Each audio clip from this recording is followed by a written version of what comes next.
नमस्कार दोस्तों। हम डिस्कशन कर रहे थे विजन आईएएस का पीटी 365। उसको कंप्लीट करने के बाद जो है अब हम जो है डिस्कशन करेंगे इस महीने से समसामयिकी घटना चक्र, जो इलाहाबाद से पब्लिश होता है, प्रयागराज से पब्लिश होता है, और स्टेट पीएससी खास करके यूपी पीएससी, बीपीएससी और यूपीएससी में भी जो है इसकी बहुत ज़्यादा भागीदारी होती है करंट अफेयर्स को लेकर के। तो अब से जो है हम हर महीने जो है जो रिलीज होती है इसकी समसामयिकी घटना चक्र मैगजीन, घटना चक्र के द्वारा इसको हम जो है डिस्कशन करेंगे। इसमें अब हम जो डिस्कशन करेंगे मार्च अप्रैल 2026 का जो मैगजीन आया है उसको हम डिस्कशन कर रहे हैं। इसमें जो है डिस्ट्रीब्यूट किया जाता है कि राष्ट्रीय परिदृश्य के रूप में, आर्थिक परिदृश्य और इंटरनेशनल परिदृश्य अलग अलग जो है टॉपिक में सेपरेट किया जाता है। इसको हम जो है इसको सीक्वेंस वाइज जैसे जैसे ये करंट अफेयर दिया हुआ है उसी के हिसाब से हम डिस्कशन करेंगे। इसमें पहला है राष्ट्रीय परिदृश्य। राष्ट्रीय परिदृश्य को देखा जाए करंट अफेयर में तो इसमें देश की राजनीति, सामाजिक, धार्मिक, शैक्षणिक घटनाओं एवं विभिन्न मंत्रालयों की घटनाओं पर जो है नज़र दिया गया है। पहला इसमें मुख्यतः जो है कवर किया गया है इंडियाज़ एआई इम्पैक्ट समिट 2026 जो कि न्यू दिल्ली में हुआ था। एआई इंडिया इम्पैक्ट समिट 2026 जो है भारत द्वारा आयोजित एक अत्यंत महत्वपूर्ण वैश्विक कृत्रिम बुद्धिमत्ता सम्मेलन था। कृत्रिम बुद्धिमत्ता मतलब आर्टिफिशियल इंटेलिजेंस, एआई, जिसका उद्देश्य एआई को केवल तकनीकी चर्चा का विषय न रख करके उसे जन कल्याण मतलब पब्लिक वेलफेयर, इंक्लूसिव डेवलपमेंट मतलब समावेशी विकास, और उत्तरदायी शासन मतलब रिस्पॉन्सिबल गवर्नेंस, और बहुभाषीय पहुंच मतलब मल्टीलिंगुअल एक्सेस, और वैश्विक सहयोग का मतलब ग्लोबल कोऑपरेशन से जोड़ना था। होता क्या था कि जैसे एआई का जब समिट पहला हुआ था तो उसमें ये बात हुआ था कि ये मतलब एआई से जो है होने वाले नुकसान, ग्लोबल चैलेंजेस, अनएम्प्लॉयमेंट को किस तरीके से बढ़ावा मिलेगा, क्या ये बहुत ज़्यादा नुकसान हो जाएगा, इस पर डिस्कशन हो रहा था। धीरे धीरे जैसे जैसे जो है एआई के बारे में लोग समझते गए, जानते गए, उसके यूज को समझते गए, तो ये हुआ कि अब एआई को हम इग्नोर नहीं कर सकते हैं।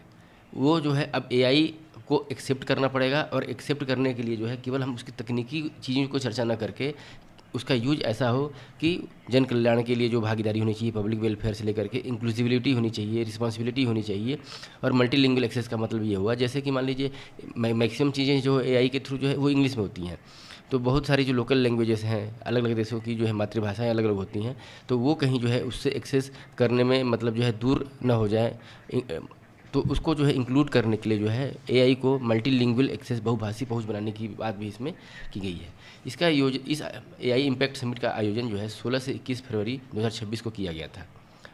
सबसे पहले यह 16 से 20 फरवरी तक निर्धारित थी, जिसके बाद में एक दिन और बढ़ा करके 21 फरवरी किया गया। इसके मुख्य लीडर्स जो थे 19 से 20 फरवरी के बीच में जो है जो आयोजित घटना मतलब ये जो आयोजन हुआ था उसमें शामिल थे। इसमें प्रधानमंत्री मोदी जी जो है वो मेन अगुवाई कर रहे थे, और इसमें प्रौद्योगिकी प्रदर्शनी जो है 16 से 21 फरवरी तक के बीच में चली थी। इसका आयोजन नई दिल्ली के भारत मंडपम में किया गया था, और इससे इंडिया एआई मिशन के अंतर्गत इलेक्ट्रॉनिक्स एवं सूचना प्रौद्योगिकी मंत्री जिसको बोलते हैं माइटी के सहयोग से आयोजित किया गया था। चीज़ें क्या निकल के आई कि इसको जो है आयोजन जो है ministry of electronics and information technology के द्वारा जो है एआई इम्पैक्ट समिट जो है ऑर्गेनाइज किया गया था, भारत मंडपम में ऑर्गेनाइज किया गया था। 16 से 21 फरवरी तक ये प्रदर्शनी चली थी। ग्लोबल लीडर 19 से 20 फरवरी के बीच में यहाँ पर आए हुए थे, और इसमें जो है क्या क्या चीज़ों की चर्चा हुई तो public welfare, inclusive development, responsible governance, multilingual access और ग्लोबल कोऑपरेशन की बात की। अब इस इम्पैक्ट समिट में अगर हम देखें तो क्या क्या चीज़ें जो है स्मरणीय तथ्य निकल कर आते हैं, तो ये भारत में आयोजित होने वाला पहला जो है वैश्विक एआई शिखर समिट था। और ये विश्व का तीसरा समिट था। इसके पहले जो विकास पर आधारित एआई एजेंडा को वैश्विक पहचान मिली है। समिट का मुख्य विषय क्या है? सर्वजनक हिताय सर्वजन सुखाय। सर्वजन हिताय सर्वजन सुखाय इसका मुख्य विषय था। और समिट का फोकस क्या था? फोकस था कि रिस्पॉन्सिबल एआई, उत्तरदायी एआई होना चाहिए, समावेशी एआई होना चाहिए, और इंक्लूसिव होना चाहिए, और ह्यूमन सेंट्रिक होना चाहिए। ह्यूमन सेंट्रिक का मतलब मानव इसके केंद्र में हो, और सार्वजनिक हित हेतु जो है AI for the public interest होना चाहिए। मतलब इसमें 4 पिलर समझ के आए, एक रिस्पॉन्सिबल, एक इंक्लूसिव, ह्यूमन सेंट्रिक और पब्लिक इंटरेस्ट जो है इसमें सार्वजनिक हित की बात इसमें होनी चाहिए।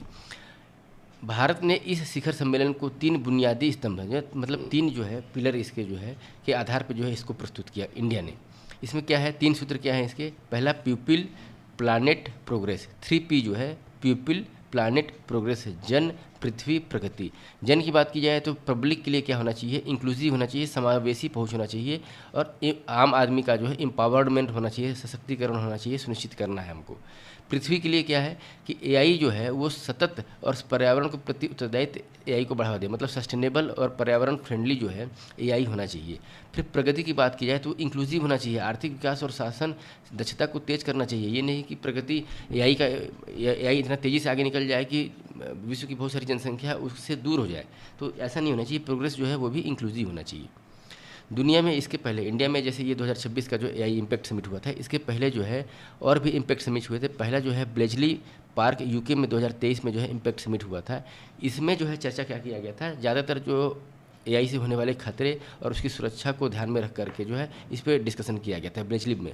मतलब उस समय एआई की यूज की बात नहीं हो रही थी, एआई की मिसयूज की बात हो रही थी कि अगर एआई आया तो उससे क्या क्या चीज़ें खतरा हो सकती हैं, विश्व को क्या खतरा है, मानव को क्या खतरा है, पर्यावरण को क्या खतरा है।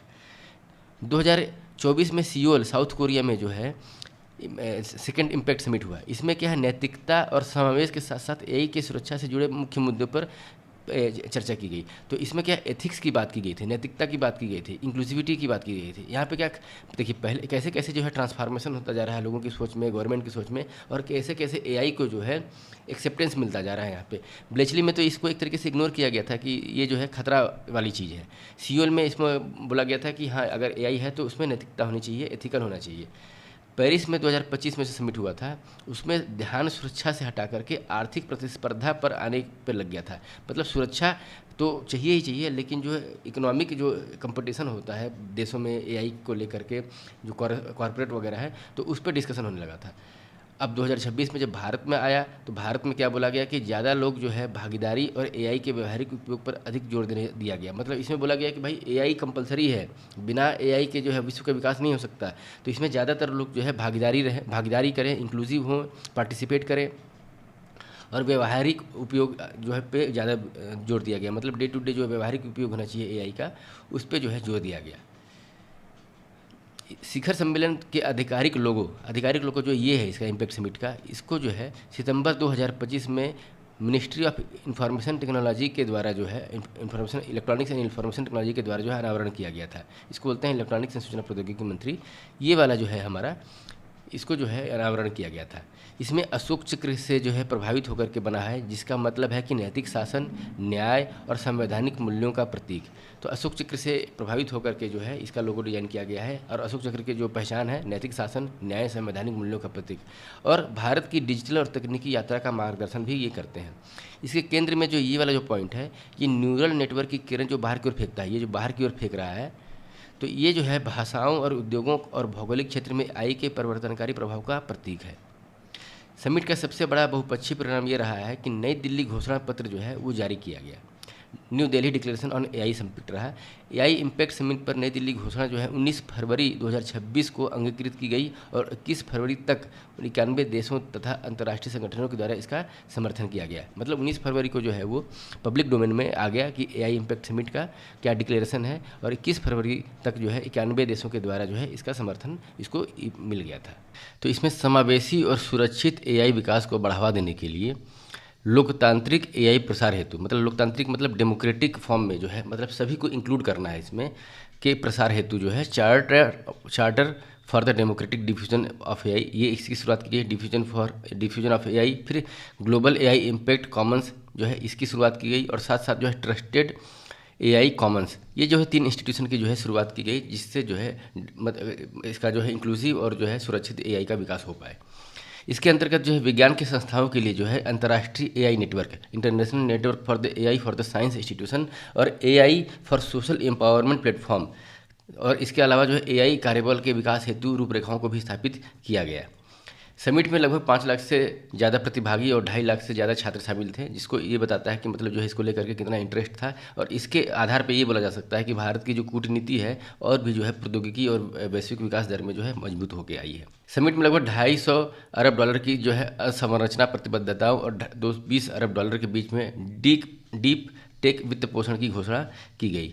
अब इसमें क्या है कि जब इम्पैक्ट समिट हुआ तो बहुत सारे बिजनेसमैन इंडिया के भी और फॉरेन के भी इसमें थे, इंस्टीट्यूशन वगैरह कॉलेज वगैरह के भी लोग वहाँ पे थे। गलगोटिया का नाम ने तो सभी ने जान ही लिया था। तो इसमें जो है जो डिफरेंट इंडस्ट्रीज़ वगैरह जो हैं उनका जो है एग्रीमेंट हुआ बाहर की जो है एआई कंपनियों के द्वारा। तो रिलायंस और अदानी ग्रुप जैसे प्रमुख भारतीय समूह ने एआई संरचना से में निवेश की प्रतिबद्धता को जताया। मतलब जो है इसमें इन्वेस्टमेंट को जो है रिलायंस और अदानी जैसे जो है बड़े बिजनेस ग्रुप जो है उन्होंने इसमें अपनी इच्छा जताई। जैसे कि गूगल ने अडानी और एयरटेल, गूगल के साथ जो है अडानी और एयरटेल का जो है टाई अप होकर के विशाखापट्टनम जो कि आंध्र प्रदेश में है 15 अरब अमेरिकी डॉलर के एआई हब की घोषणा की गई। तो अगर विशाखापट्टनम में इन्वेस्टमेंट की बात की जाएगी तो अदानी और एयरटेल का गूगल के साथ टाई अप हुआ। उसी तरीके से टाटा ग्रुप का जो टाटा कंसल्टेंसी सर्विसेज है टीसीएस का ओपन एआई के साथ जो है साझा हुआ है बहुआयामी मल्टी स्ट्रेटेजिक मल्टी डिसिप्लिनरी जो है रणनीतिक जो साझेदारी वो हुई। फिर एंथ्रोपिक के साथ जो है इन्फोसिस की साझेदारी हुई। देखिए एक्चुअली में इस टाइप के क्वेश्चन पूछता है कि इन्फोसिस का टाई अप किसके साथ हुआ, तो एंथ्रोपिक के साथ हुआ। टीसीएस का ओपन एआई किसका है, चैट जीपीटी का है। एंथ्रोपिक जो है वो क्लाउडे का है। और वैसे जो है जो गूगल जो है गूगल का जो जेमिनाई वगैरह जो चल रहा है नोटबुक एलएलएम चल रहा है वो गूगल का है। तो इनके साथ जो है अलग अलग जो है बिजनेस हाउस जो है वो टाइप किए। और साथ साथ इंडिया जो है इस समिट के बाद जो है पैक्स सिलिका जो एक अमेरिका के द्वारा जो है इनिशिएट किया गया है, जो सिलिका को लेकर के जो है साझेदारी वाली बात करती है, शांति की बात करती है, उस संगठन का भी जो है हिस्सा बन गया औपचारिक रूप से। मतलब जो है इसमें और भी देश शामिल थे, इस पर चर्चा चल रही थी। चाइना के द्वारा जो रेयर अर्थ मिनरल्स वगैरह सेमीकंडक्टर को लेकर जो ब्लैकमेलिंग चल रही थी उसके चलते अमेरिका ने जो है पैक्स सिल्क का एक इनिशिएटिव चालू किया। इंडिया इसका मेंबर बन चुका है। फिर जो विनियामक सहयोग की बात की जाती है, जो सिक्योरिटी और एक्सचेंज की बात की जाती है, संयुक्त अनुसंधान एवं विकास की बात की जा रही है, और कंप्यूटर को और बेहतर पहुंचाना, डाटा सेंटर में सहयोग बढ़ाना, इसके लिए जो है भारत और अमेरिका के बीच में एआई अवसर साझेदारी India US AI opportunity partnership भी जो है साइन किया गया। फिर शिखर सम्मेलन की बात की जाए अगर तो सुंदर पिचई जो कि अल्फ़ाबेट क्या है, गूगल का जो है पेरेंट कंपनी है। तो इस शिखर सम्मेलन में सुंदर पिचई थे अल्फ़ाबेट की ओर से, सैम अल्टमैन ओपन एआई की तरफ से थे, ओपन एआई चैट जीपीटी को गवर्न करता है। फिर डायरियो ओमेदेई जो कि एंथ्रोपिक ये भी एआई कंपनी है जो क्लाउडे को रन करती है। फिर डेमिस हसाबीब जो है गूगल डीप माइंड के हैं, और ब्रैड स्मिथ जो कि माइक्रोसॉफ्ट के हैं। ऐसे जो है दिग्गज जो है एंटरप्रेन्योर्स सीईओ जो है बड़ी बड़ी कंपनियों के इसमें पार्टिसिपेट किए थे। वैश्विक रूप से अगर विश्व के सबसे बड़े नेता के रूप में देखा जाए तो इमैनुअल मैक्रो जो है जो कि फ्रांस के राष्ट्रपति हैं वो इसमें शामिल थे, और संयुक्त राष्ट्र के महासचिव एंटोनियो गुटेरस भी इसमें पार्टिसिपेट किए थे, जो कि मजबूत अंतर्राष्ट्रीय महाभागिता को भी दर्शाता है। इसमें प्रधानमंत्री मोदी जी ने मानव केंद्रित दृष्टि मानव का एक फ्रेमवर्क रखा। एआई को लेकर के उन्होंने ये बोला कि एआई का जो दृष्टि है वो मानव के बेस पे होना चाहिए, एथिकल होना चाहिए। जैसे कि मानव का यहाँ पे मतलब हुआ ह्यूमन बींग से अगर देखा जाए तो एम का हुआ मोरल एंड एथिकल सिस्टम, मतलब नैतिक आधार, पारदर्शिता, मानव निगरानी होनी चाहिए जो भी एआई वगैरह जो है डेवलपमेंट हो रहा है। फिर ए आया तो अकाउंटेबल गवर्नेंस होना चाहिए, एन आया तो नेशनल सॉवरेनिटी होनी चाहिए, फिर ए एक्सेसिबल एंड इंक्लूसिव होने चाहिए, मोनोपॉली नहीं होनी चाहिए, मल्टीप्लायर सबको बनना है, और वी का मतलब है वैलिड और लेजिटिमेट सिस्टम जो होना चाहिए, वैध और वैधानिक प्रणालियाँ होनी चाहिए। तो ये सब चीज़ें जो है ये हम जब से मेंस वगैरह के एग्जामिनेशन में कोट कर सकते हैं, या मानव जो है इस टाइप से जो है एग्जामिनेशन में बहुत बार जो है पूछ सकता है। इसी के अंतर्गत जो है और भी बहुत सारी जो है चीज़ें निकल कर आई, जैसे 3 प्रमुख फ्लैगशिप चैलेंजेस जो है इस समिट के आकर्षण का केंद्र था। जो चैलेंजेस के रूप में देखा जाए तो एआई बाई हर ऑर्गेनाइजेशन मतलब महिला के नेतृत्व से संबंधित था, महिला के नेतृत्व को प्रोत्साहन की बात की गई। फिर एआई फॉर द ऑल तो बड़े पैमाने पर सामाजिक जो प्रभाव होने वाले हैं उसके समाधान की बात इसमें की गई। फिर युवा के लिए युवा एआई जो है, इसमें 12 से 21 वर्ष के आयु के जो युवा हैं उसमें एआई के नवाचार, माई भारत और जो है NIELIT जो है इसकी साझेदारी की भी बात की गई थी। और समिट के दौरान जो है एआई रिस्पॉन्सिबल प्लेज चैलेंज जो है, मतलब जो है जैसे जो प्लेज लेते हैं, शपथ लेते हैं, उसकी जो है वो जो ऑर्गेनाइज किया गया था वो गिनीज वर्ल्ड रिकॉर्ड में शामिल किया गया कि इस टाइप का प्लेज जो है अभी तक का सबसे अधिकतम है। इसमें जो है 2,50,946 वैध जो है वैलिड जो है प्लेज लिया गया। इसे इंडिया एआई और इंटेल एआई के द्वारा हासिल किया गया। मतलब ये जो ग्लोबल गिनीज वर्ल्ड रिकॉर्ड है इसको किसने हासिल किया, तो इंडिया एआई और इंटेल इंडिया जो है इसके द्वारा इसको हासिल किया गया। ये भी प्रीलिम्स के पर्सपेक्टिव से इंपॉर्टेंट हो जाता है। फिर समिट में एआई इम्पैक्ट केसबुक जो है वो लॉन्च किया गया, जिसमें स्वास्थ्य एवं शिक्षा के शुभारंभ से संबंधित जो है चीज़ों को शुभारंभ किया गया। समिट में एआई इम्पैक्ट स्टार्टअप बुक इस बुक में एआई स्टार्टअप पारिस्थितिक तंत्र, मतलब एआई से स्टार्टअप इकोसिस्टम वगैरह जो है उसका जो है जिक्र किया गया है, विवरण दिया हुआ है। फिर वॉइस ERA जो है, इसी नाम की open source voice AI stack को जो है भाषणी के नाम पे जो है राष्ट्रीय भाषा अवसंरचना पर लॉन्च किया गया। फिर समावेशी वॉइस औद्योगिकी, जिसको बोला जाएगा इंक्लूसिव वॉइस टेक्नोलॉजी, इसके हेतु जो है पॉलिसी रिपोर्ट और डेवलपमेंट्स टूल किट भी जारी किया गया। इंडिया और फ्रांस के बीच में बढ़ते सहयोग के अंतर्गत जो है एम्स जो नई दिल्ली है उसमें एक Indo French centre for AI in health, ये जो है इसका उद्घाटन किया गया। कहाँ पे? एम्स न्यू दिल्ली में। इंडिया और फ्रांस के बीच में किसके द्वारा उद्घाटन किया गया? कौन इसमें उद्घाटन किया है? तो इसमें जो है JP नड्डा जो हेल्थ मिनिस्टर है इंडिया के, वो और इमैनुअल मैक्रो, उन दोनों के द्वारा जो है इसको लॉन्च किया गया, उद्घाटन किया गया। तो ये भी प्रीलिम्स के परस्पेक्टिव से इंपॉर्टेंट हो जाता है। फिर समिट के दौरान जो है NIELIT जो है इंस्टीट्यूशन, ये और आंध्र प्रदेश सरकार के द्वारा जो है अमरावती में इंडिया का फर्स्ट जो है डेडिकेटेड जो क्वांटम और AI विश्वविद्यालय परिसर की स्थापना का भी जो है मार्ग यहाँ पर प्रशस्त हुआ। ये दोनों के बीच में एग्रीमेंट हुआ कि NIELIT और गवर्नमेंट ऑफ आंध्र प्रदेश मिल करके जो है यहाँ पे डेवलप करेंगे कि यूनिवर्सिटी। इसमें सबसे बड़ा केंद्र था सर्वम AI, जो कि इंडिया का AI है। जैसे हमने अभी देखा कि ओपन AI, जेमिनाई और जो जितने भी बिजनेसमैन हमने देखे, जैसे डीप माइंड, एंथ्रोपिक वगैरह जो है वो विदेश में जनरेट होने वाले AI इंस्टीट्यूशन है, कंपनियां हैं।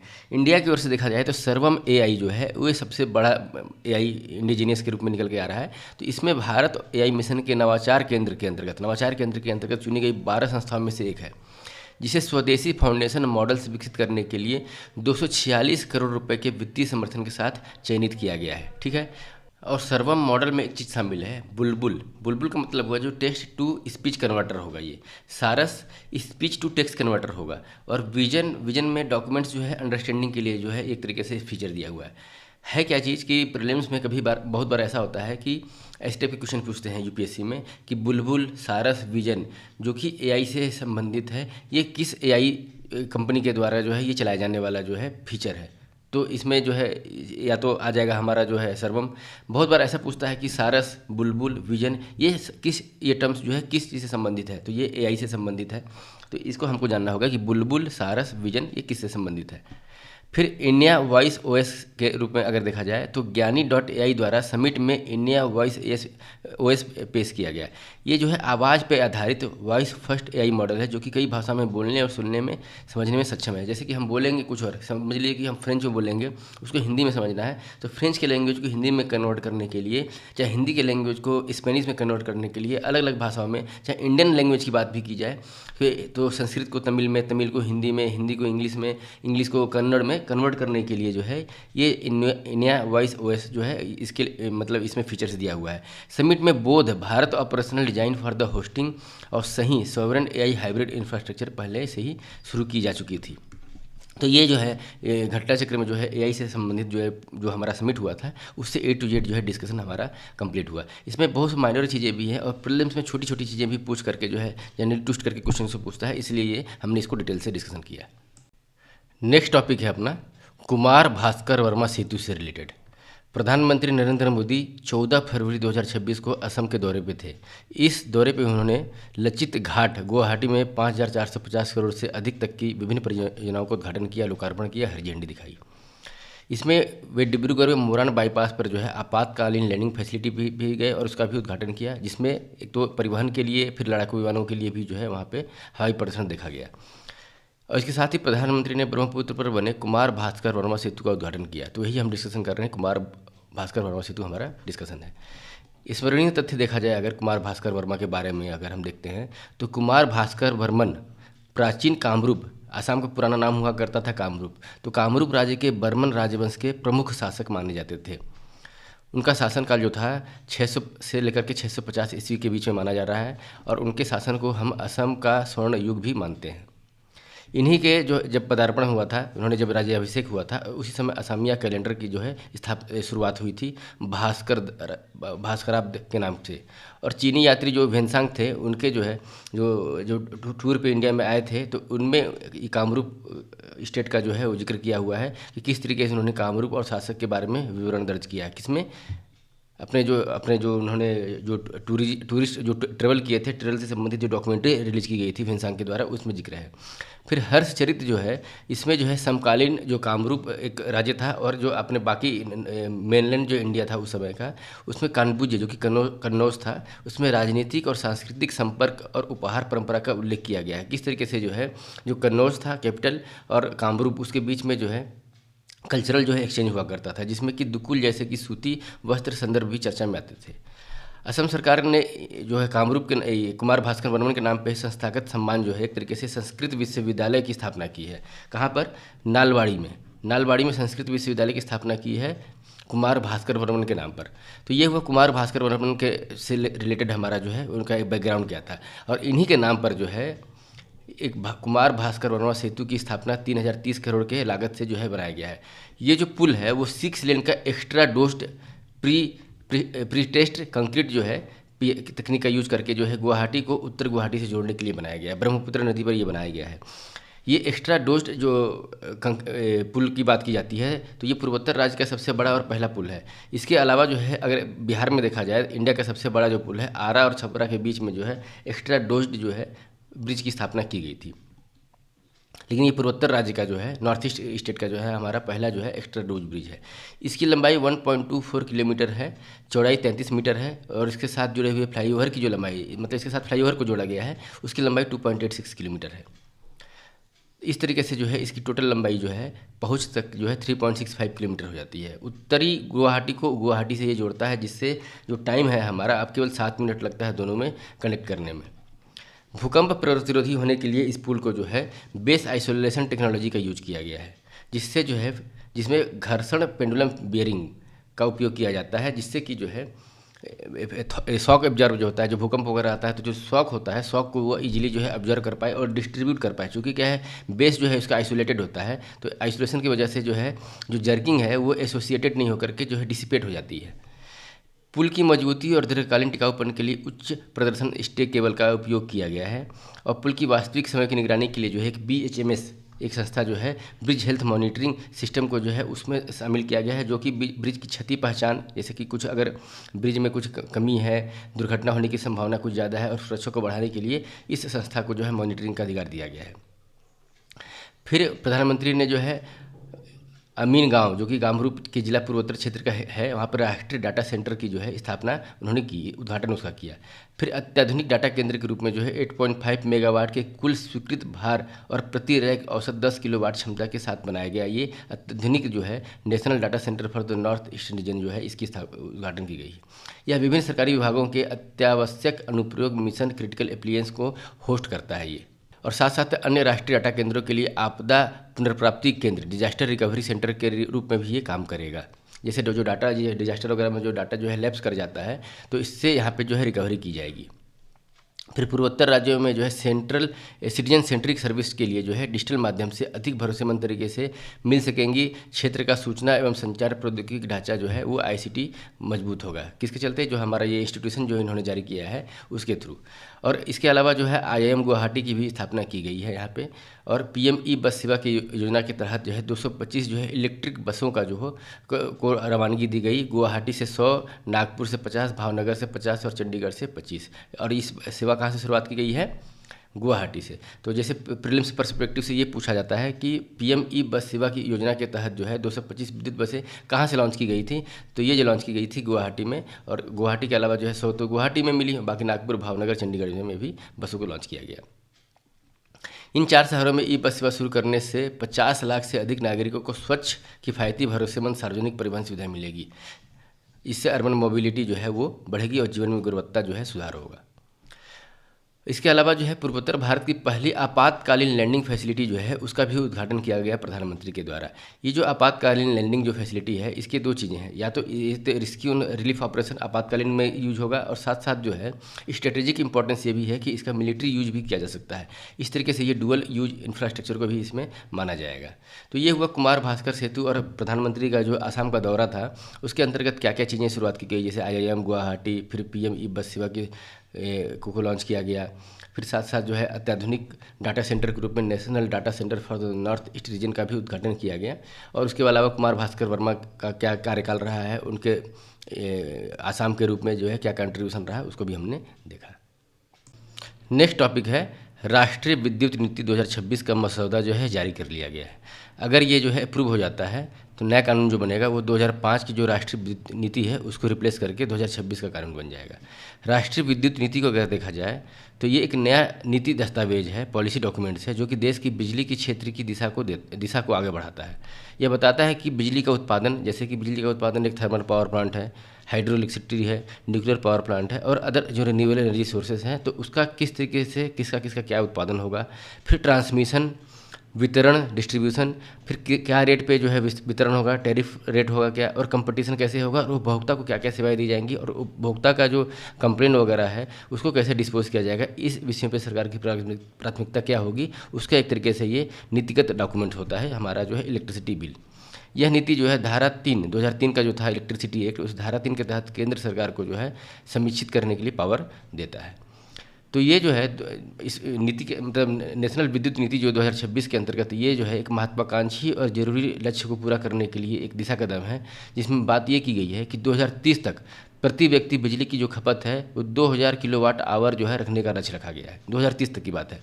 2047 तक 4000 किलोवाट आवर के आधार पे जो है इसको रखा गया है कि 2047 तक प्रति व्यक्ति 4000 किलोवाट आवर जो है बिजली की खपत करेगा। और यह नीति भारत की जलवायु प्रतिबद्धता क्या है भारत की, जैसे जो है पेरिस क्लाइमेट के चेंज के अंतर्गत जो है इंटरनेशनल लेवल पे भारत ने ये बोला है कि हमारा नेशनली डिटरमाइंड कंट्रीब्यूशन, मतलब जो है हम जितना भी ग्रीन हाउस गैसेस एमिशन करते हैं वो कितना होना चाहिए, तो उसके अंतर्गत भारत ने ये बोला है कि 2030 तक जो है हम 2005 में हमारा जितना, जैसे मान लीजिए हमारी जीडीपी जितनी थी उसके रेशियो में जितना हमारा एमिशन होता था, प्रदूषण होता था 2005 में, उससे हम 40% तक की कमी ला देंगे। कब? 2030 में। 2005 के आंकड़े के हिसाब से जो है हम 45% की कमी ला देंगे, हमारा जलवायु प्रतिबद्धता ये बोलता है। साथ साथ ये भी बोला जा रहा है कि 2070 तक हम नेट जीरो उत्सर्जन के लक्ष्य को शामिल है। 2070 तक नेट जीरो का मतलब क्या हुआ कि 2070 तक हम जितना ग्रीन हाउस गैस हम रिलीज करेंगे उतना ही एब्जॉर्व करने के लिए हम इतना प्लांटेशन कर लेंगे कि हम नेट जीरो हो जाएंगे, जितना रिलीज होगा उतना ही हम एब्जॉर्व कर लेंगे। एक तरीके से हम क्लाइमेट चेंज को जो है मतलब जो है जीरो जीरो पे रखेंगे, जो हम ग्रीन हाउस गैसेस एमिशन से जो क्लाइमेट चेंज होता है उसको हम जीरो जीरो रखेंगे। 2070 तक नेट जीरो का जो है टारगेट रखा गया है। फिर मसौदा नीति के अंतर्गत में क्या है कि संसाधन पर्याप्तता, रिसोर्स की एडिक्वेसी, राष्ट्रीय राज्य वितरण उपयोगिता स्तर पर संरचित व्यवस्था को बनाए रखने का प्रस्ताव भी रखा गया है। और इसके अंतर्गत क्या है कि सेंट्रल इलेक्ट्रिसिटी अथॉरिटी जो है उसको दीर्घकालीन जो राष्ट्रीय मांग है, जैसे कि जैसे जैसे समय आगे बढ़ता जाता है, जनसंख्या आगे बढ़ती जाती है, तो एनर्जी का डिमांड भी बढ़ता जा रहा है।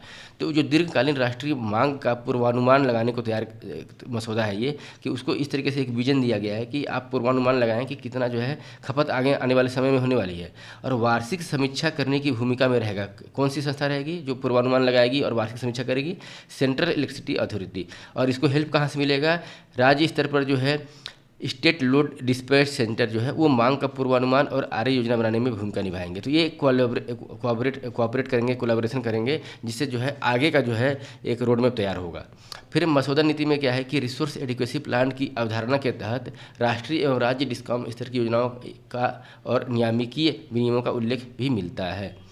मसौदा नीति वित्तीय व्यवहार्यता, फाइनेंशियल वायबिलिटी जो है को बढ़ाने के लिए और साथ साथ कंपटीशन बढ़ाने के लिए, बिजली के प्रोडक्शन से लेकर के डिस्ट्रीब्यूशन से लेकर के टैरिफ वगैरह से संबंधित जो कंपटीशन है बढ़ाने के लिए टैरिफ निर्धारण में समयबद्धता, लागत प्रतिबंधित, कॉस्ट रिफ्लेक्टिवनेस टैरिफ पर जोर देती है।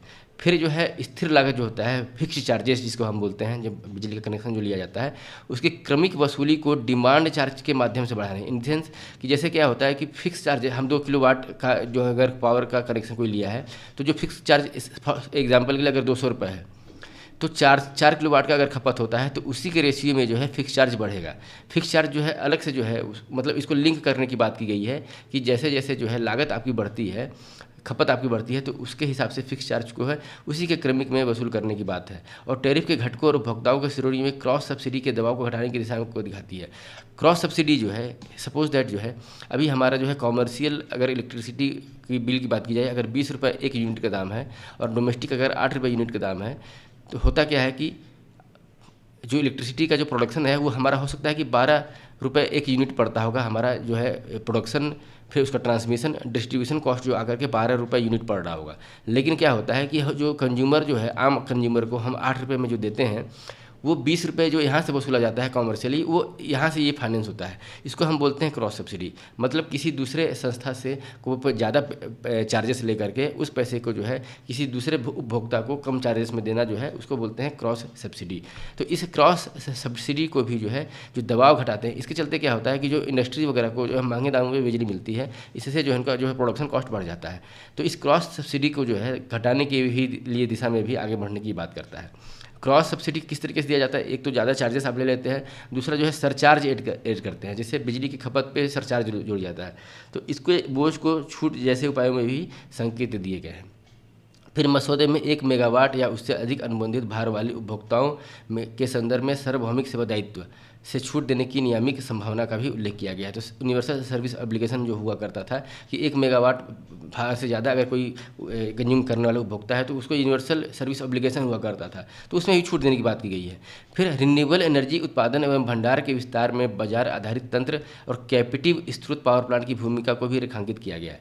कैपेटिव पावर प्लांट का मतलब ये पावर प्लांट होते हैं जो पावर का जनरेशन अपनी खुद की यूज के लिए करते हैं। सपोज दैट स्टील प्लांट है, कोई सीमेंट प्लांट है, तो ये सब भी पावर प्लांट जो है इनके अंदर होता है। जैसे भिलाई स्टील प्लांट हुआ, राउरकेला स्टील प्लांट हुआ, चाहे कोई private plant Tata steel plant, Jindal steel plant है, तो ये स्टील प्लांट जो होते हैं अपने स्टील को बनाने के लिए जो बिजली चाहिए वो खुद ही जनरेट करते हैं। तो ऐसे पावर प्लांटों को कैपेटिव पावर प्लांट बोलते हैं।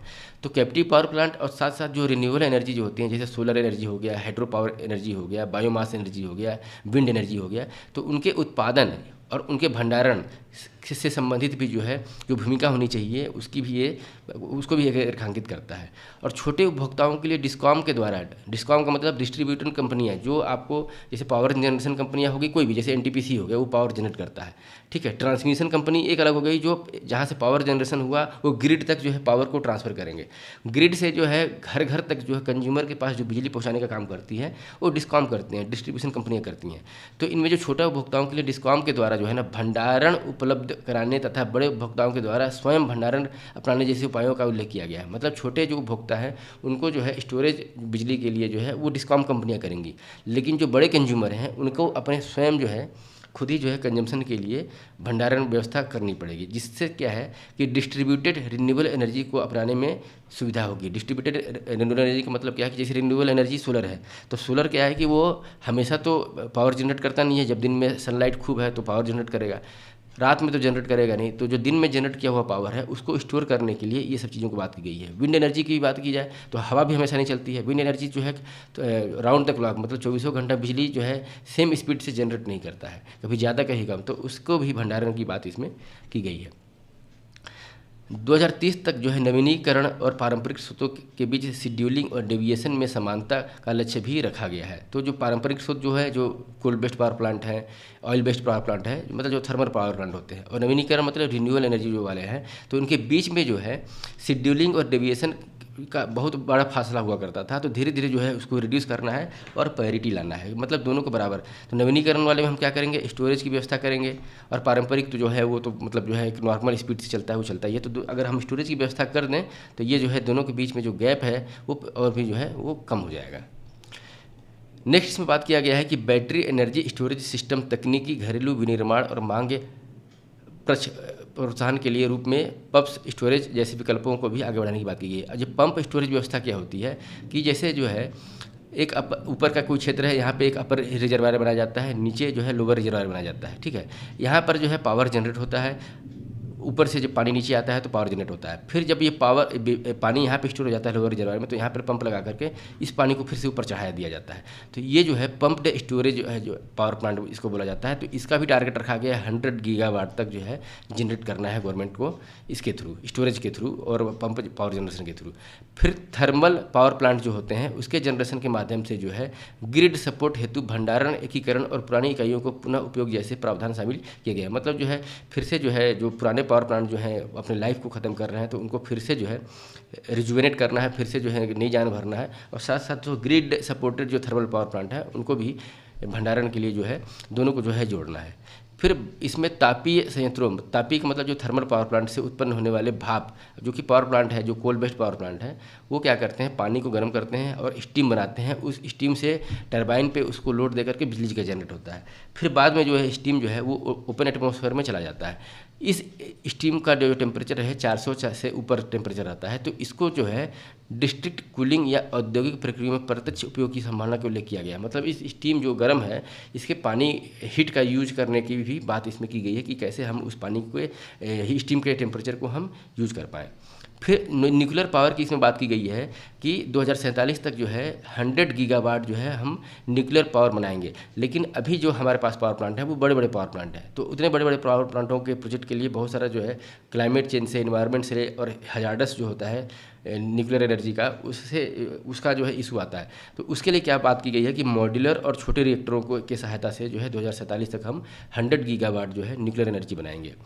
फिर भंडारण नीति जो है, मतलब जो है जो पावर के स्टोरेज की बात की जाए तो स्टोरेज के आधार पे जो है स्टोरेज बेस्ड हाइड्रो पावर की परियोजना में बाढ़ नियंत्रण, सिंचाई, जल सुरक्षा, ऊर्जा सुरक्षा के लिए तेज करने की बात की गई है। इसका मतलब ये हुआ कि जैसे हम जो storage based hydro power plant बनाएंगे तो उसमें केवल पावर जनरेशन ही हमारा जो है एक्चुअल मोटो नहीं होगा। पावर जनरेशन के साथ साथ जो है बाढ़ नियंत्रण, सिंचाई, जल सुरक्षा, ऊर्जा सुरक्षा भी उसमें होना चाहिए। मतलब ये पूरा पूरा इंक्लूसिव होना चाहिए।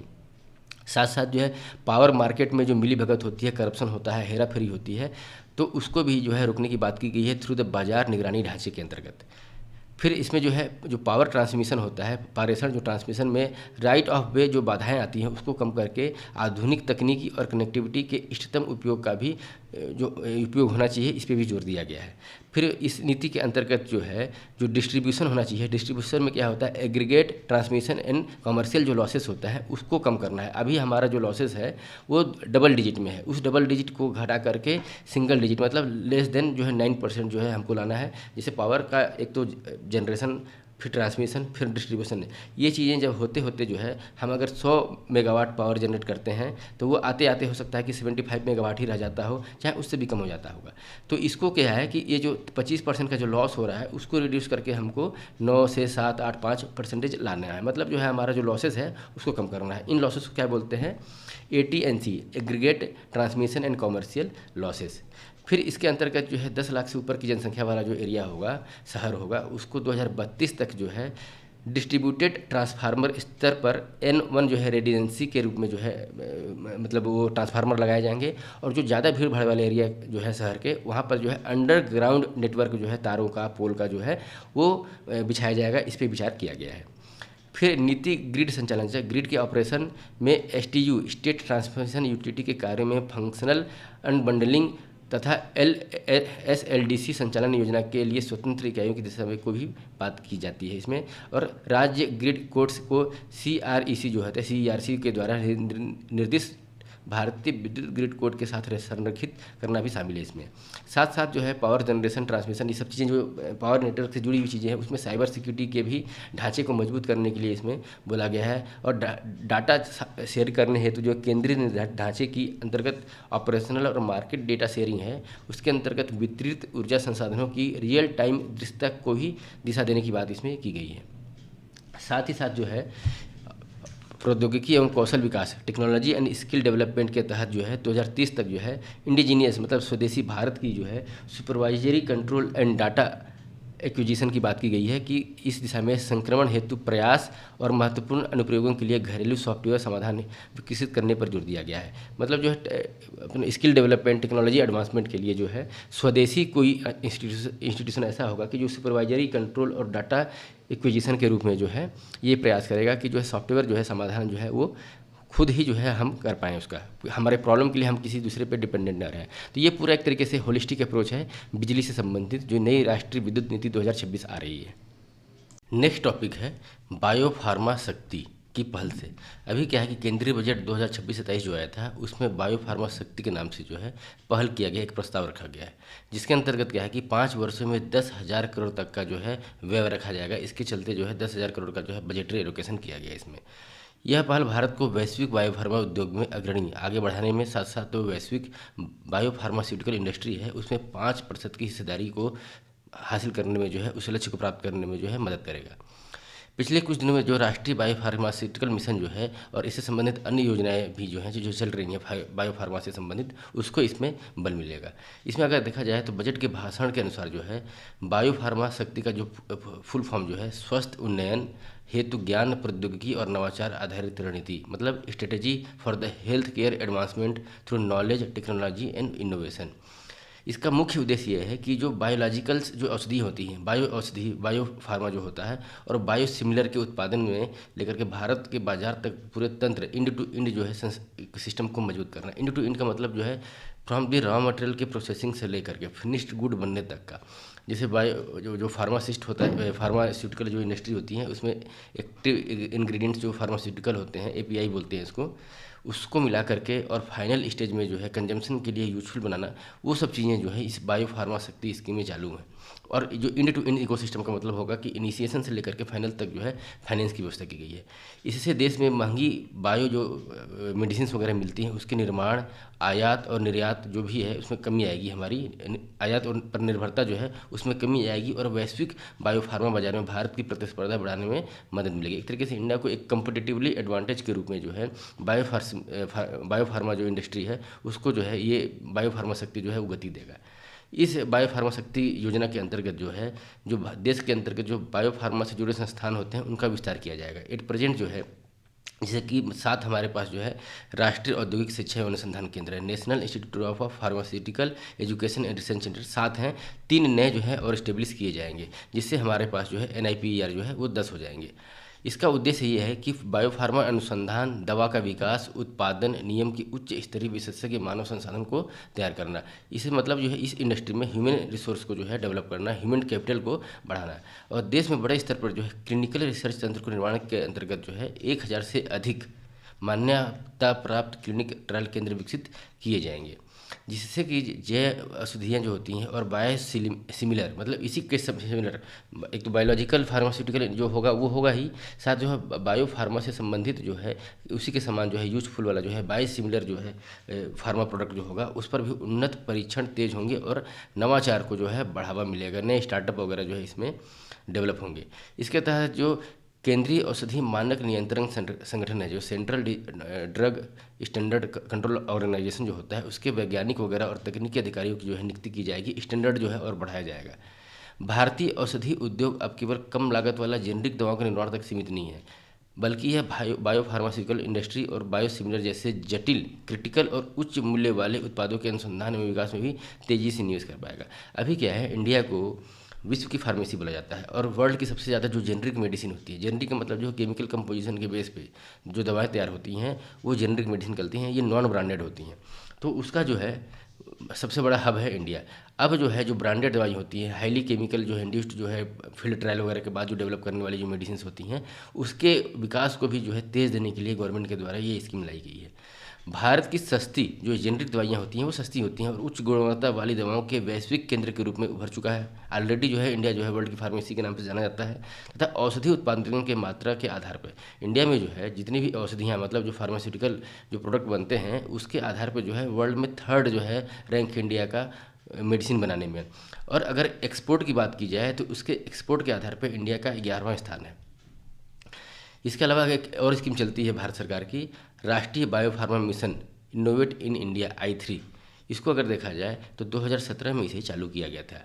इसका उद्देश्य ये था कि वर्ष 2025 तक 100 अरब अमेरिकन डॉलर के अग्रणी वैश्विक जैविक प्रौद्योगिकी उद्योग में परिवर्तित करना तथा वैश्विक बायो फार्मास्यूटिकल इंडस्ट्री में भारत की हिस्सेदारी को 5% बढ़ाना।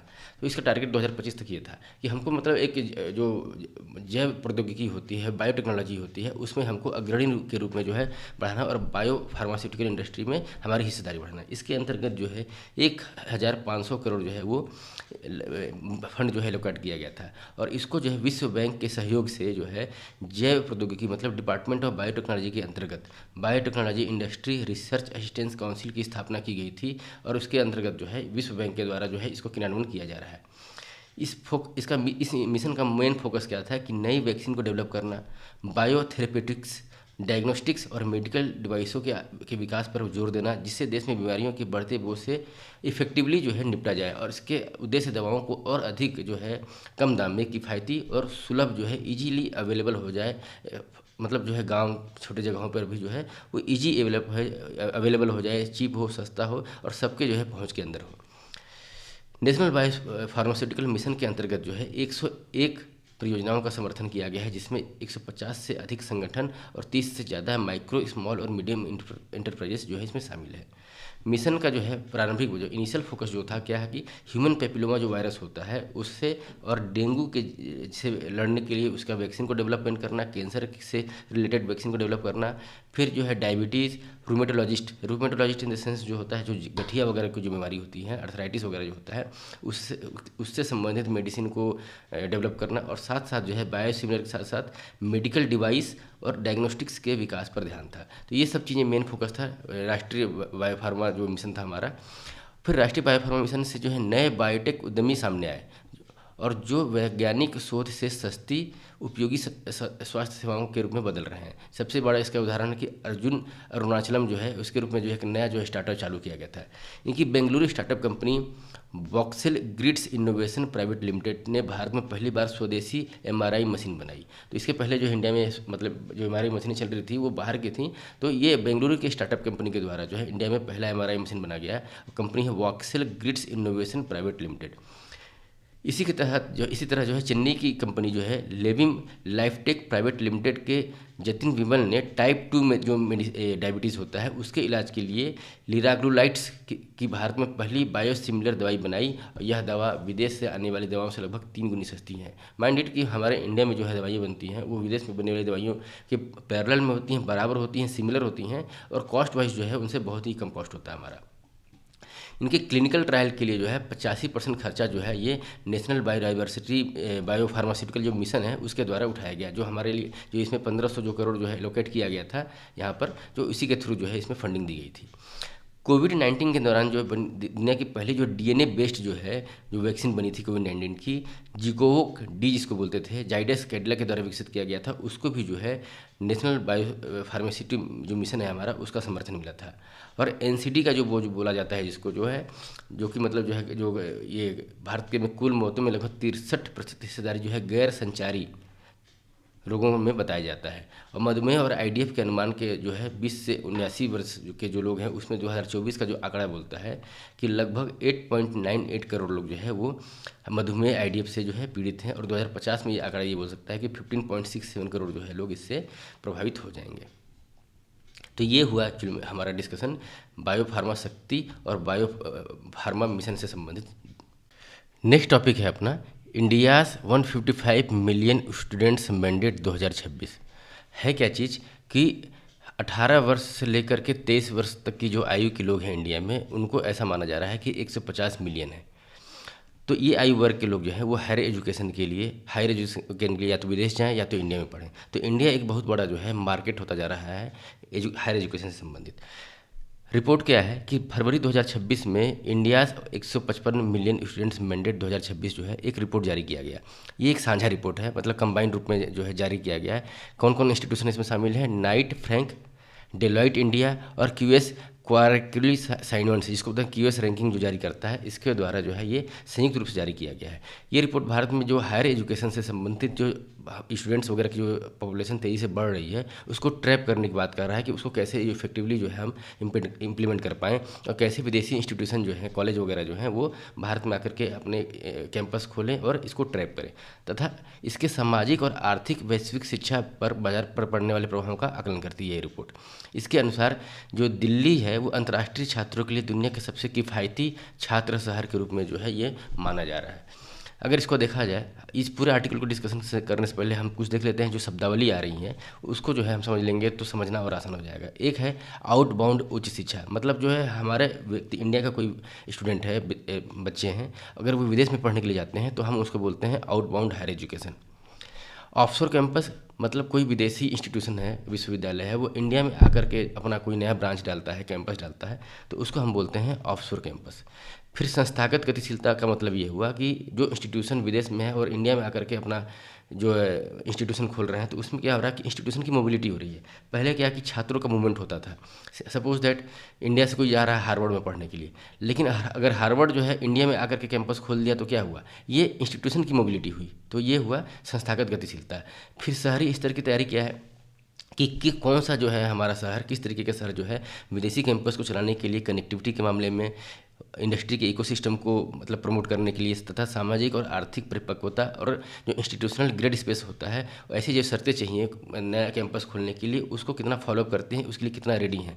तो इसको हम बोलेंगे शहरी स्तरीय तैयारी, सिटी लेवल रेडीनेस। तो ये कुछ स्मरणीय तथ्य हो जाएंगे हमारे शब्दावली के रूप में।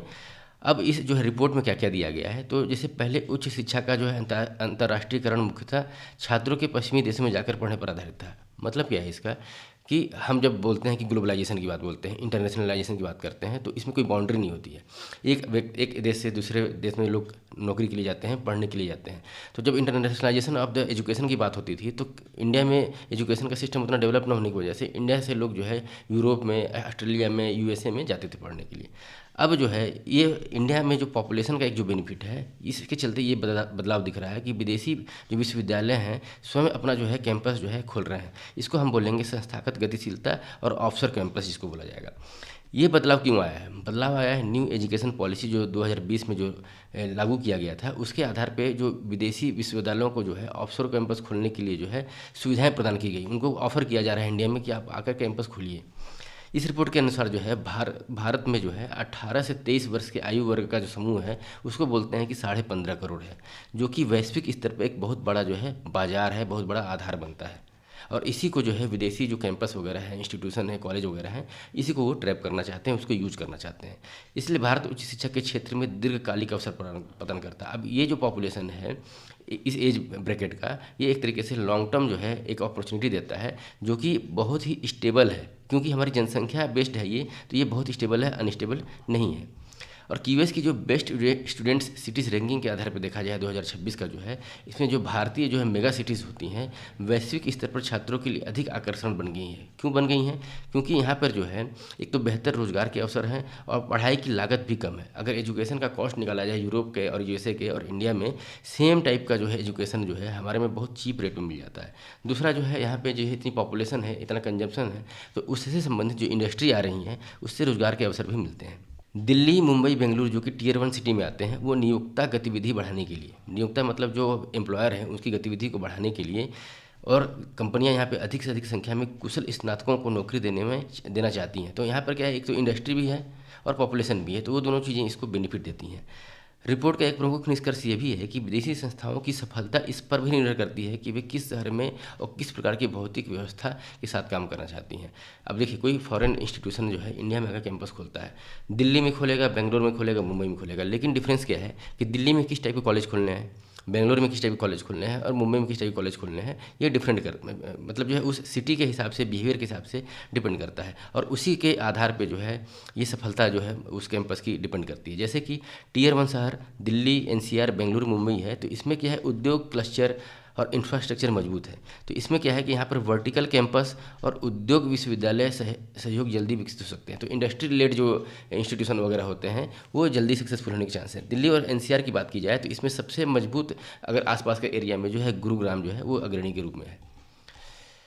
बेंगलोर में बात किया जाए, अब देखिए जैसे जो दिल्ली का इन्वायरमेंट है, इंडस्ट्रियल इन्वायरमेंट देखा जाए, और बेंगलुरु का तो डिफरेंस है। बेंगलुरु में क्या है, आईटी है, एआई है, इंजीनियरिंग है और रिसर्च से संबंधित जो है इंस्टीट्यूशन को मजबूती मिलेगी। तो यहाँ पर क्या है कि टेक क्लस्टर की निकटता से संबंधित जो है जो fire and higher education institution है, वो ऐसे जो है जो टेक्नोलॉजी बेस होंगे वो ओपन करेंगे तो उनको सफलता मिलेगी।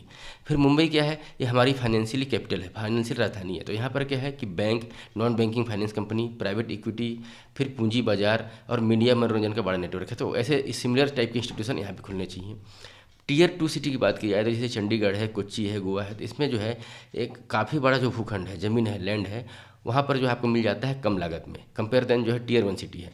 तो यहाँ पर क्या है कि अनुसंधान वगैरह जो रिसर्च वगैरह होते हैं उससे आधारित आवासीय कैंपस के लिए अधिक उपयुक्त होते हैं। टियर 2 में उसी टाइप के जो है मतलब जो है कनेक्टिविटी है, जैसे कि इंफ्रास्ट्रक्चर है, उद्योग है, शिक्षा बाजार है, ये सभी चीज़ें मजबूत करने का जो है वहाँ पर भी जो है एक विजन दिखता है। चंडीगढ़ ट्राई सिटी को अगर देखा जाए, जो टियर 2 सिटी में हम देख रहे हैं, तो ये उत्तर भारत का सबसे बड़ा शिक्षा केंद्र है और साथ साथ जो है दिल्ली के निकट होने की वजह से इसकी कनेक्टिविटी और भी मजबूत हो जाती है। कोच्चि क्या है, टेक और आईटी सेक्टर से संबंधित जो है सुविधाएं और आधार यहाँ पे बढ़ रहा है और ऑफिस रियल एस्टेट स्टॉक तुलना के रूप में यहाँ मजबूत हैं, इसलिए यह विशेषकृत या चरणबद्ध ऑफशोर कैंपस के लिए सबसे उपयुक्त माना जा रहा है। ये मानना होगा कि भारत में जो विदेशी कैंपस है उनको जो है नेशनल एजुकेशन पॉलिसी में जो नीतिगत परिवर्तन आया है उसके चलते जो है ये इनको एक तरीके से ये हमारा जो है परिवर्तन दिख रहा है। इसके बाद जो इंटरनेशनल फाइनेंशियल जो सर्विस है यहाँ पे गिफ्ट सिटी 2022 में और का जो नोटिफिकेशन आया था और यूजीसी 2023 का जो नोटिफिकेशन आया था, इसके चलते और भी ये जो है इन्वेस्टमेंट को बल मिला है। जनवरी 2026 में जो है 18 फॉरेन जो विश्वविद्यालय थे उनको भारत में कैंपस स्थापित करने के लिए जो है लाइसेंस मिल चुका है। इसमें अगर बेसिकली देखा जाए तो डिकिन यूनिवर्सिटी जो गिफ्ट सिटी गांधीनगर में है वहाँ पे गुजरात में, university of Wollongong gift city Gujarat में, फिर यूनिवर्सिटी ऑफ द साउथहैम्पटन वो गुरुग्राम में जो है शुरुआती मॉडल है जो कि इंडिया में जो है अपने आधार को स्थापित कर चुके हैं। रिपोर्ट के अनुसार अगर देखा जाए तो 2030 से लेकर के 2050 तक की रणनीति में इंडिया को एक मुख्य शैक्षणिक केंद्र के रूप में जो है डेवलप करना है, मानना है, जो कि दक्षिण एशिया और मध्य पूर्व के क्षेत्रीय शिक्षा का हब बन चुका है। रीजन क्या है इंडिया का हब बनने का? एक तो यहाँ की जनसंख्या जो है पॉपुलेशन है, फिर जो है इकोनॉमिक स्टेटस जो है इंडिया का, फिर जो बढ़ता हुआ अर्बनाइजेशन शहरीकरण जो है 2011 की जनगणना के हिसाब से हमारा 31% जो है पॉपुलेशन वो शहरी था, लेकिन 2050 तक ये बोला जा रहा है कि हमारी जनसंख्या जो है 50% जो है वो शहरों में शिफ्ट हो जाएगी।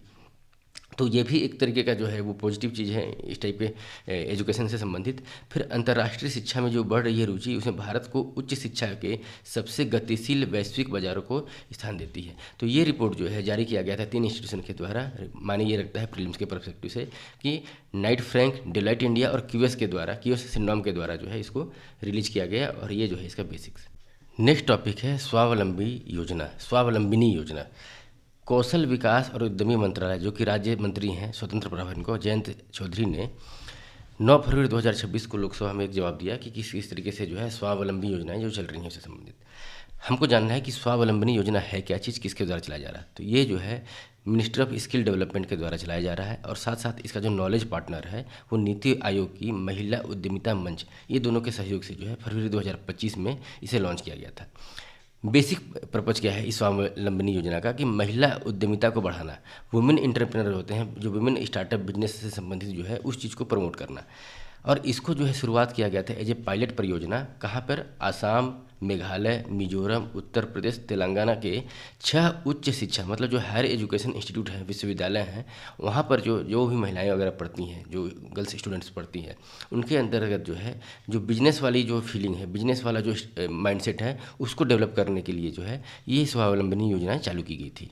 2 चीज़ें हैं इसमें, एक तो जो है किस मंत्रालय के द्वारा चालू किया गया था, तो कौशल विकास और उद्यमिता मंत्रालय इसका मेन जो है इम्प्लीमेंटिंग एजेंसी है और इसको जो है नीति आयोग का सपोर्ट मिल रहा है, वो जो है नॉलेज पार्टनर के रूप में जो है इसको सपोर्ट कर रहा है। और नीति आयोग की एक इंस्टीट्यूशन है महिला उद्यमिता मंच, ये जो है इसको सहयोग कर रही है।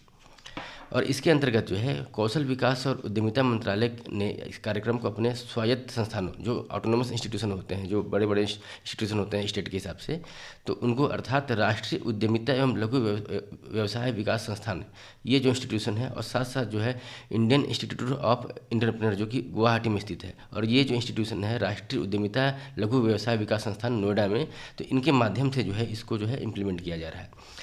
परियोजना का मुख्य उद्देश्य यही है कि जो उद्यमीशील सोच वाली जो छात्राएं हैं उनके माइंड को विकसित करना और उन्हें यह बताना कि उद्यम शुरू करने के लिए कौन कौन से जो है सहायक तंत्र चाहिए। जो मतलब गवर्नमेंट के द्वारा बहुत सारी चीज़ें जो हैं स्टार्टअप्स के लिए, एंटरप्रेन्योरशिप के लिए दी जाती हैं, लेकिन वो क्या है कि आम आदमी तक बहुत सारी चीज़ें नहीं पहुंच पाती हैं। तो उसके लिए सहायक तंत्र, सरकारी योजनाएं, संसाधन, नेटवर्क क्या क्या उपलब्ध हैं, इससे जो है जो हायर इंस्टीट्यूशन में जो गर्ल्स पढ़ रही हैं उनको अवगत कराना है। इस पायलट परियोजना के अंतर्गत जो है 1200 कुल छात्राओं को शामिल किया गया है। इनमें सबसे पहले जो उद्यमिता जागरूकता कार्यक्रम के माध्यम से जो है उद्यमिता की जो बुनियादी समझ होती है वो दी जाएगी, मतलब जो इंटरप्रेन्योर से संबंधित जो बेसिक चीज़ें हैं वो समझाई जाएंगी।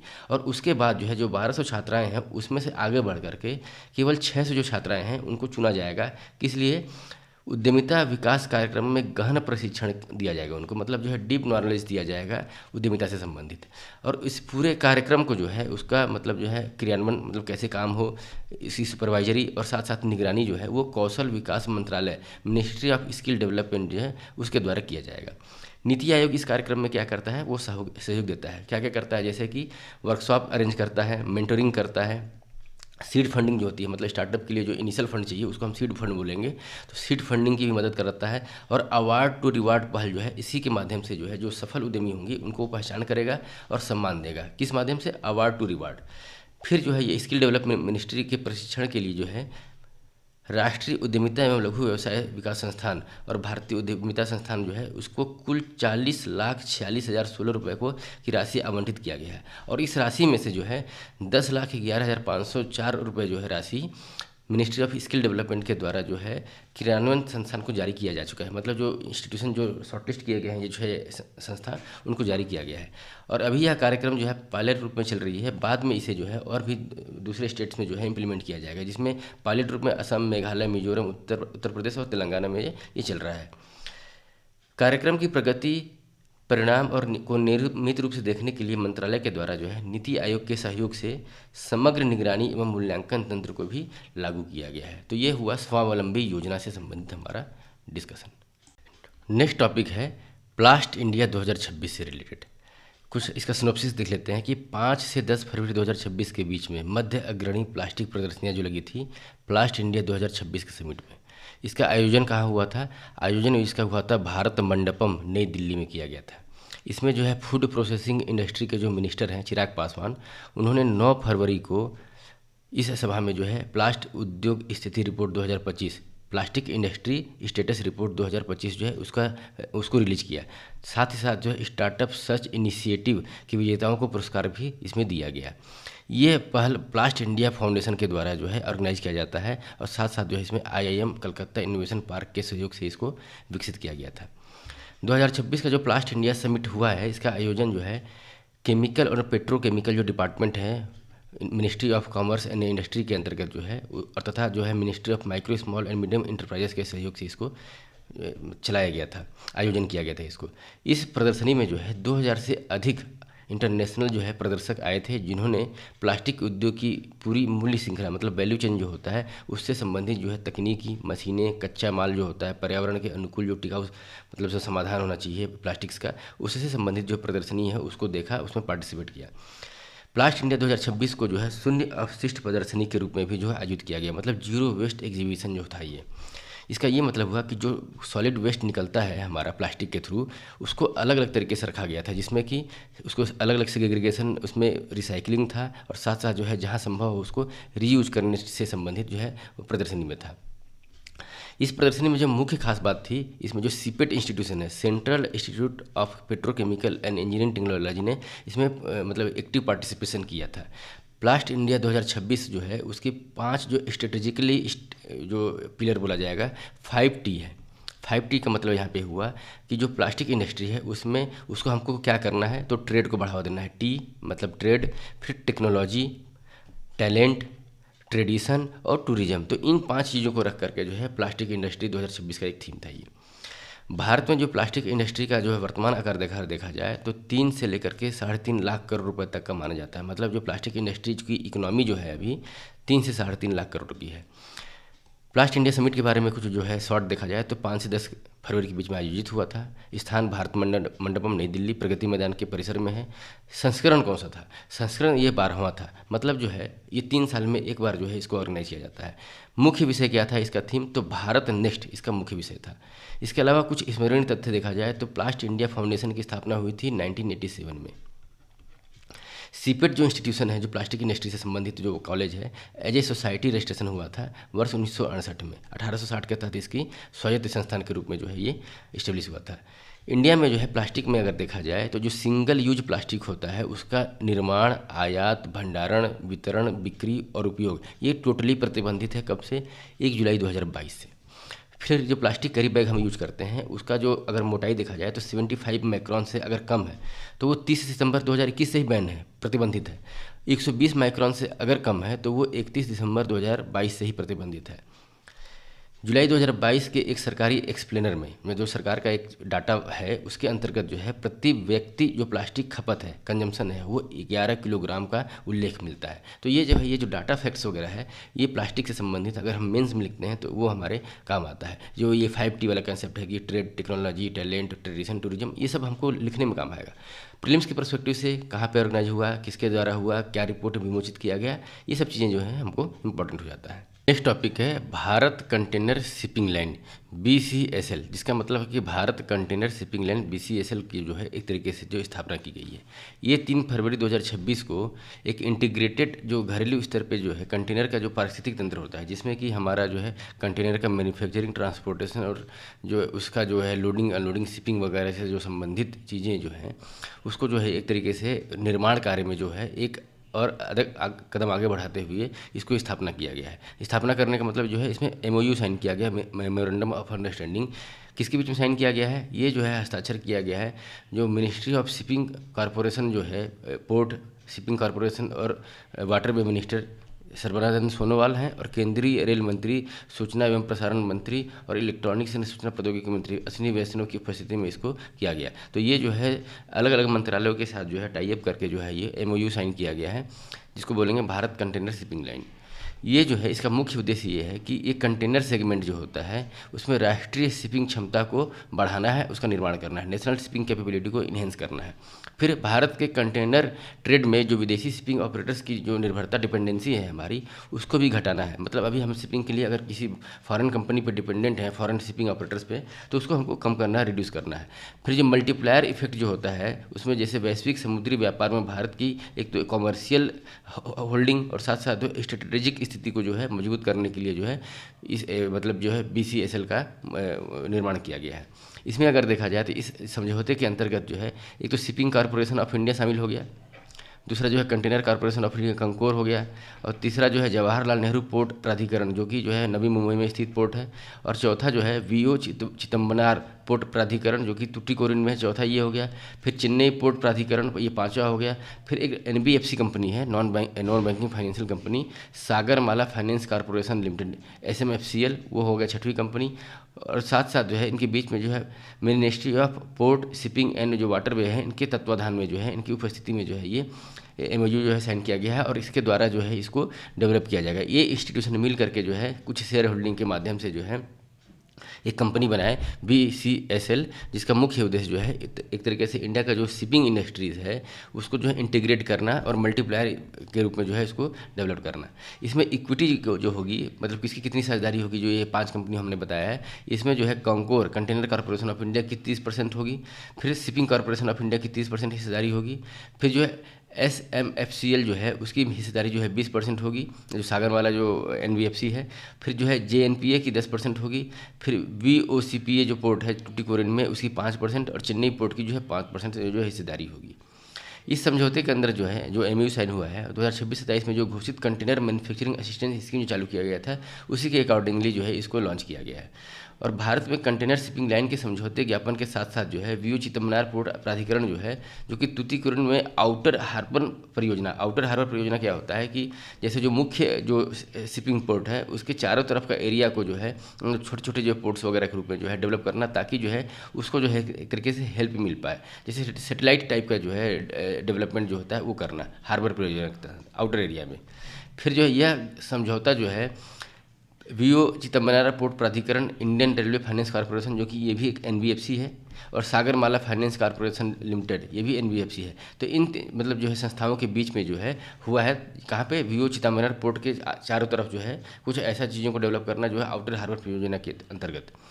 फिर जो है CAMS जो है स्कीम जो इसमें जैसे कि कंटेनर मैन्युफैक्चरिंग असिस्टेंस स्कीम जो है 2026-27 में जो है लागू किया गया था, उसके अंतर्गत जो है सहायता क्या दिया गया है, तो कुल इसमें व्यय करने की जो परियोजना के अंतर्गत जो है 10,000 करोड़ करना है 5 सालों में।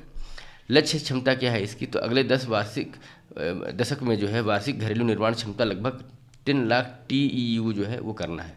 फिर अनुमानित बाजार मूल्य अगर देखा जाए तो लगभग 1.07 लाख करोड़ जो है सरकारी समर्थन पर लगभग 8 गुना बहुगुणक लोग प्रभाव स्थित है।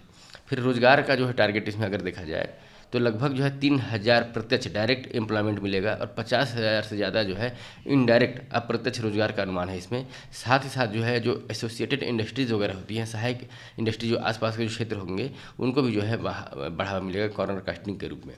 तो ये जो है इस स्कीम के तहत चल रहा है। फिर जो है इस समझौते के तहत जो है सागरमाला जो कार्यक्रम है, सागरमाला कार्यक्रम क्या है, जितने भी हमारे पोर्ट हैं उनके आसपास जो है रोड तंत्र का जो निर्माण हमारा किया जा रहा है उसको हम सागरमाला प्रोजेक्ट के तहत कर रहे हैं। तो सागरमाला कार्यक्रम और दूसरा जो है पीएम गति शक्ति जो परियोजना है, जो जितना भी इंफ्रास्ट्रक्चर से रिलेटेड जो डेवलपमेंट हो रहे हैं उसको एक प्लेटफॉर्म पर लाने वाला ये प्लेटफॉर्म है पीएम गति शक्ति। तो ये राष्ट्रीय मास्टर प्लान के अंतर्गत बंदरगाह क्षमता विस्तार से जुड़ी पात्र परियोजनाओं के लिए जो है 15,000 करोड़ का जो है संयुक्त जो है फंड एलोकेशन जो है उसका किया गया है, इसमें प्रावधान दिया गया है।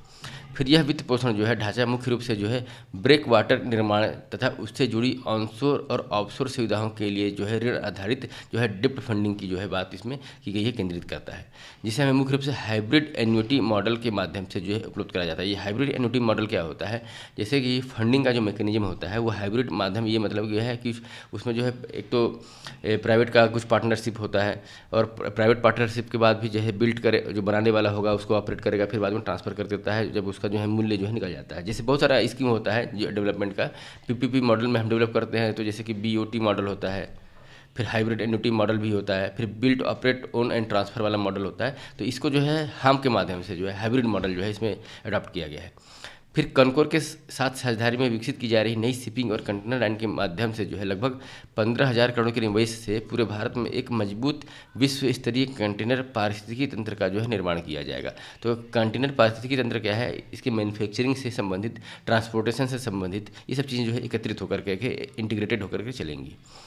फिर भारत कंटेनर शिपिंग लाइन और आउटर हार्बर परियोजना के अंतर्गत जो है वित्त पोषण सहित ये सभी पहले कंटेनर क्षेत्र में राष्ट्रीय शिपिंग क्षमता के निर्माण में बंदरगाह का इंफ्रास्ट्रक्चर, जो पोर्ट का इंफ्रास्ट्रक्चर को सुदृढ़ करेगा। साथ साथ जो है आत्मनिर्भर भारत और मैरीटाइम अमृतकाल 2047 इसको बोला जा रहा है, उसके दृष्टिकोण के अनुरूप रणनीतिक कदम के रूप में किया गया है। तो जो भारत कंटेनर शिपिंग लाइन, ये वाला जो शिपिंग लाइन वाला जो इसका मुख्य उद्देश्य जो है एक तरीके से 2047 तक जो है भारत का जो मैरीटाइम अमृतकाल जिसको बोला जा रहा है, 2047 क्यों, क्योंकि हमारा आज़ादी का 100 साल इसमें हो जा रहेगा। तो उसके हिसाब से ये जो है उस दिशा में ये कदम उठाया गया है। जो बीओ चिदम्बरनार पोर्ट जो है, जो कि टुटीकोरिन में स्थित है, वो तमिलनाडु में, ये भारत के दक्षिण पूर्वी तट स्थित है। दूसरा, जब करंट अफेयर पढ़ते हैं तो साथ साथ हमें जो है मैप स्टडी भी पैरेलल में करना चाहिए। क्योंकि ये करंट अफेयर मैगजीन है, इसमें मैप नहीं दिया है, तो जब हम इसको पढ़ें तो एटलस को भी हम फॉलो करना चाहिए कि दक्षिण पूर्वी तट पर टुटीकोरिन पोर्ट को लोकेट कर लेना चाहिए। फिर 2011 में जो टुटीकोरिन जो पोर्ट का नाम चेंज करके जो है, पहले इसका टुटीकोरिन पोर्ट ट्रस्ट हुआ करता था, इसका नाम चेंज करके बीओ चिदम्बरनार पोर्ट ट्रस्ट रखा गया 2011 में। फिर जवाहरलाल नेहरू पोर्ट जो है वो नवी मुंबई में स्थित है, एक प्रमुख कंटेनर हैंडलिंग पोर्ट ये स्थित है। फिर चेन्नई पोर्ट अथॉरिटी जो है एक प्रमुख समुद्री प्रवेश द्वार है और इसके लिए जो है कंटेनर नेटवर्किंग में इसकी भागीदारी को जो है स्ट्रेटेजिकली जो है इंपॉर्टेंट माना जाता है। फिर आउटर हार्बर परियोजना क्या है, ये तट के आसपास जो क्षेत्र है उसमें सुरक्षित जल क्षेत्र और बड़े जहाज़ों की क्षमता को बनाए रखने के लिए और बढ़ा करके जो है पोर्ट की जो इंफ्रास्ट्रक्चर है, बैकबोन है, उसको मजबूत करना। फिर सागरमाला जो प्रोजेक्ट है उसके अंतर्गत जो है केंद्रीय मंत्रिमंडल ने 25 मार्च 2015 को स्वीकृत किया था। ये क्या प्रोजेक्ट है कि जो आसपास के जो जितने भी मतलब इंडिया के जो पोर्ट है उनको बाई रोड जो है कनेक्ट करना, और बाद में जो है रोड के माध्यम से जब कनेक्ट हो जाएगा तो उसको बाई रोड फिर बाई रेल जो है कनेक्ट करना, मतलब मल्टी मॉडल जो है ट्रांसपोर्टेशन सिस्टम जो है वो हमारा जो है मतलब जो है मटेरियलाइज हो जाएगा, वो पेपर पे ही नहीं हमको जो है एक्चुअल में दिखने लगेगा। फिर पीएम गति शक्ति का जो मास्टर प्लान जो है, नेशनल मास्टर प्लान, वो 13 अक्टूबर 2021 को जो है लॉन्च किया गया था। इसके अंतर्गत जितने भी हमारे इंफ्रास्ट्रक्चर के डेवलपमेंट से संबंधित प्रोजेक्ट चल रहे हैं उसको जो है इस प्लेटफॉर्म पे लाया गया, इंटीग्रेट किया गया। और उसमें जो है अगर कहीं डिले भी होता है तो इस प्लेटफॉर्म पर दिखता है कि क्या क्या प्रोजेक्ट चल रहे हैं, और अगर डिले है तो किसी चीज़ों के चलते वो डिले हो रहा है।